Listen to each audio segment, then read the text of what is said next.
गत 5 वर्षामध्ये जे विकास कामं या शहरामध्ये केली, त्या शहराच्या विकास केल्याच्या आधारावर ही नगराध्यक्ष पदाची निवडणूक आपण जिंकलो आणि आता संमिश्र कोल खालच्या नगरसेवकांसाठी या शहराने दिला होता।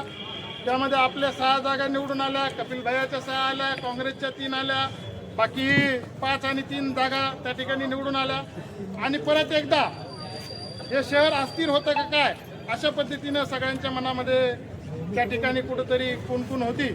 परंतु आपल्याला सर्वांना कल्पना आहे की भाऊंनी एखादी गोष्टी चांगली करायची ठरवली ती तिला नक्की यश मिळतं। भाऊंनी मला सूचना केली, कपिल भैया आणि मी दोघंही त्या ठिकाणी बसलो आणि या शहराच्या विकासाच्या अनुषंगानं काय काय आराखडा किंवा काय काय प्लॅन माझ्या डोक्यात आहे हे मी त्यांच्याशी शेअर केलं। त्यांच्या डोक्यामध्ये काय आहे हे मी ऐकून घेतलं।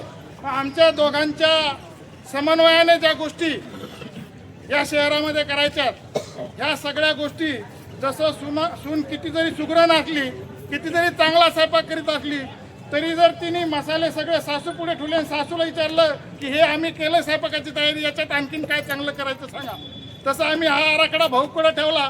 भाऊंनी आणखी आम्हाला 4 गोष्टी त्या ठिकाणी सांगितल्या आणि भाऊंच्या आशीर्वादानं, भाऊंच्या मार्गदर्शनाखाली ही सूत्र दोघेही कपिल भैया आणि मी एकत्रित आलो आणि या शहरामध्ये येणाऱ्या 5 वर्षामध्ये शहराची विकासाची गंगा अविरतपणे वाहती ठेवण्यासाठी बबनराव लोणीकरांच्या मार्गदर्शनाखाली एकत्र आलो आणि 5 वर्ष ही नगरपालिका कोणी काही जरी म्हणलं तरी चांगली चालून दाखवण्याची जिम्मेदारी आम्ही त्या ठिकाणी घेतलेली आहे।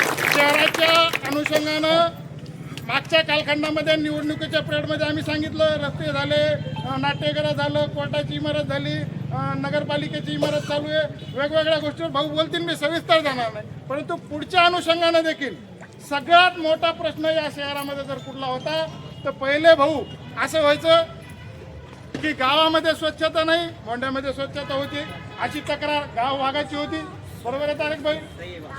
आणि ती तक्रार मोंढ्या भागातली होती की बाबा आमच्याकडे बी नाही। परंतु आता तुम्ही पाहिलं असेल की कर्मचारी कुठे आहेत, कोण आहेत ते सुद्धा माहीत नव्हतं। आज आम्ही कर्मचारी इथं खुर्चीवर तुमच्या बाजूला बसवले, दिसायलेत का नाही वेगळे, बरोबर? हे पाहिलं होतं का परतूर शहराने? आता आपल्याला सांगतो की भाऊ त्यांच्या भाषणामध्ये काय आराखडा काय प्लॅन आहेत त्या ठिकाणी डिक्लेअर करतील, परंतु आपल्या प्रभागांमध्ये वारंवार सातत्याने अडचण असायची की घंटागाडी आली नाही, स्वच्छता होत नाही, हे बंद केलेलं आहे, रिक्षावाला थांब जरा,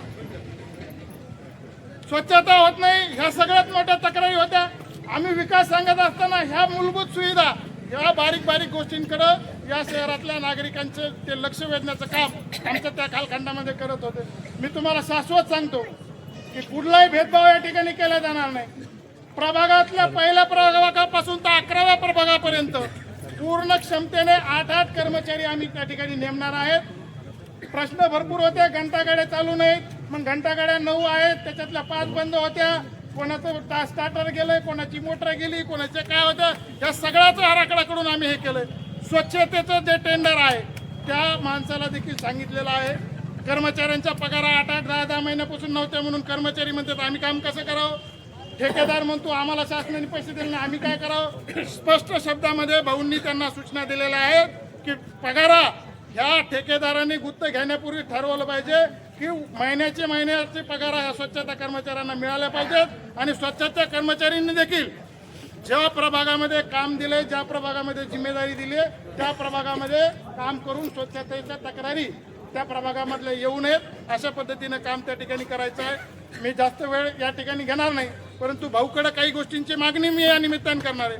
भाऊ, परतूर शहरासाठी गार्डनची आवश्यकता आम्हाला त्या ठिकाणी आहे। एक गार्डन तुम्ही आम्हाला 1-2 कोटी रुपयाचं गार्डन आमच्या या शहरासाठी जर तुम्ही देऊ शकले तर त्याचा एक चांगला आराखडा आम्ही वेगवेगळ्या महाराष्ट्रात फिरत असताना मी जळगावमध्ये त्या ठिकाणी आमगावला गेलो होतो, तिथलचं एक गार्डन पाहिलं होतं। माझे मित्र आकाश पुणकर मंत्री आहेत, त्यांनी त्यांच्या मतदारसंघामध्ये त्या ठिकाणी केलं। असे 5-6 मॉडेल आम्ही त्या ठिकाणी घेऊ। हो, आम्हाला ती 1.5-2 कोटी रुपयाची तरतूद करून गार्डनसाठी आम्हाला त्या ठिकाणी हे करा। स्टेडियमचं जे काम उर्वरित राहिलेलं आहे जे की आपला अतिशय चांगला प्रोजेक्ट आहे त्याच्यामध्ये आम्हाला कसा निधी उपलब्ध करून देता येईल ते पहा. भाऊ, या शहरामध्ये मुताऱ्याचा प्रश्न आहे. सत्ताधारी 30 वर्ष सत्तेमध्ये असताना देखील साधी शहरामध्ये एक चांगली मुतारी होऊ शकली नाही. महिलांना व्यवस्था त्या ठिकाणी होऊ शकली नाही. आम्ही नगरपालिका ताब्यात घेतल्याच्या नंतर पाहिलं जुन्या मोंड्यामध्ये भारुकाजींचं जे जुनं घर आहे त्याच्यासमोर जुनी मुतारी होती ती अद्यावत अण्णा कशी करण्यासाठी तिथं आम्ही त्या ठिकाणी जागा पाहिली. तहसीलमध्ये एखादी भाऊ चांगल्या पद्धतीनं तिथं मोठी मुतारी त्या ठिकाणी होऊ शकते. गाव भागामध्ये जागेची अडचण आहे पण त्याही भागामध्ये आपल्याला एखादी मुतारी करता येईल का त्यासाठी सुद्धा आमचा पूर्ण आराखडा आम्ही तयार करून आपल्याकडे मांडतो. त्यासाठी आम्हाला निधी उपलब्ध करून द्यावा ही माझी निमित्ताने विनंती आहे. आता देताल तेवढं कमीच आहे भाऊ आणि आम्हाला खात्री आहे की तुम्ही सत्ता नसताना 700 कोटी दिलेत आणि आता मुख्यमंत्र्याचे तुम्ही लाडके आहात. तुम्ही मागणी केली तर काही कमी पडणार नाही. तसं मुख्यमंत्र्याची आमची ओळख बी आहे परंतु माझ्या ओळखीपेक्षाही भाऊची चाबी जरा लवकर देवेंद्रजीच्या कुलपाला लागेल. त्यामुळे या शहराच्या विकासासाठी कपिल भैया आम्ही सर्व नगरसेवक मंडळी मी पाहिलं आपल्या सभागृहात अतिशय चांगले माणसं हे आहेत. सोबतच कुठंतरी आम्हाला वाटलं होतं की अनुभवाची एक फोडणी तडका त्या ठिकाणी टाकावा तर संदीप बायेकर आणि विनायक आप्पा हे दोन्हीकडचे दोन जाणकार मंडळी देखील त्या ठिकाणी आपण अनुभवी म्हणून त्या ठिकाणी दिले. एक चांगला या शहराचा आराखडा भाऊ आम्ही तयार करतो आणि आपण या शहराने जो आमच्या तुमच्या नेतृत्वाखाली विश्वास दिला पुढील 5 वर्ष कोणी काही जरी केलं अगदी रात्रीपर्यंत सकाळपर्यंत काही लोकांना वाटत होतं की असं नाही तसं व्हावं तसं नाही तसं व्हावं परंतु मी मागच्या खोलात जात नाही टीका टिप्पणी कोणावर करत नाही. आम्ही 2 भैया मिळून भाऊंच्या मार्गदर्शनाखाली जो विश्वास या शहरामध्ये आमच्यावर दाखवलाय निश्चित कदाचित कपिल भैया तुम्ही आणि आम्ही 29ला समोरासमोर बी येऊ शकतो. भाऊच्या परवानगीने भाऊनी दिली म्हणून ते जरी असलं तरी आमची खंडबोली झालेली आहे. 29ला जरी समोरासमोर येणार असलो किंवा येऊ 34ला येऊ किंवा भाऊनी नाही सोडलं तर 39ला येऊ पण जेव्हा का आम्ही भैया आणि येऊ त्याचा परिणाम या नगरपालिकेवर होणार नाही.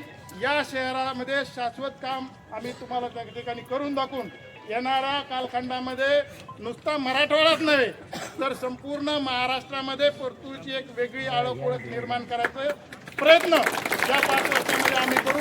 सर्व समाज घटकांना सोबत घेऊन सर्व प्रभागांमध्ये त्या ठिकाणी विकासाचं जाळं निर्माण करण्यासाठी निश्चित येणाऱ्या कालखंडामध्ये प्रयत्न करण्याचा शब्द या निमित्ताने मी आपल्याला देतो.